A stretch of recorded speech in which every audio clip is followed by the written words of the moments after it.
Hi, this is Melissa, and this is week 5's discussion and reflection. So, as I think back over the last 5 weeks of this course, I really was drawn to the nonverbal communication. And I think this is not only like a personal thing that I'm able to like look at people and say, hey, what is their body language saying? But also it has helped me in my profession. So it helps me to read people a little bit ahead, or like maybe how they're feeling, or just like maybe about their mood or what their emotional regulation is.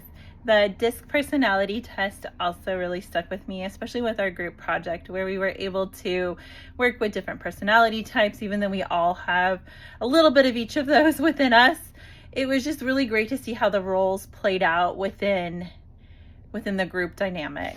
The second one is real world relevance and my future work. So I think the nonverbal communication as well as the DISC personality test will help me in my future career as a counselor, because it's going to help me when I'm communicating with people that are different from me. It's going to help me with the multicultural understanding. It's going to help me with helping identify maybe how they're feeling, and then again, just working with the different personality types. So the navigating emotionally charged or high stake conversations, I think, like, and when I think about like a counseling, the room, maybe the way that the patient comes in and maybe the way they sit down just makes me think about how, like, maybe their body language, we can just pay attention, like, where do they sit? Do they come in with their arms crossed? Do they just look kind of down and out of it? And different things like that is where nonverbal communication can play in.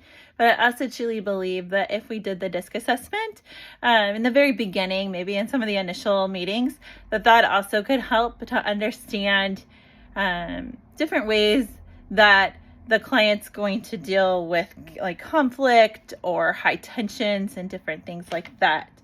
That also would help with navigating the emotionally charged or the high stakes conversations, to just to be able to identify that nonverbal communication, to understand how people deal with conflict and how they interact with others. The third question of the real world relevance is lead with empathy even in conflict. And I think like one way that I could lead with empathy is by just having an understanding, by offering a listening ear, and then meeting individuals in my future career where they're at and expressing that empathy for what they're going through and what they may be dealing with. The interpersonal communications has really taught me that it's okay to slow down and just to fully listen.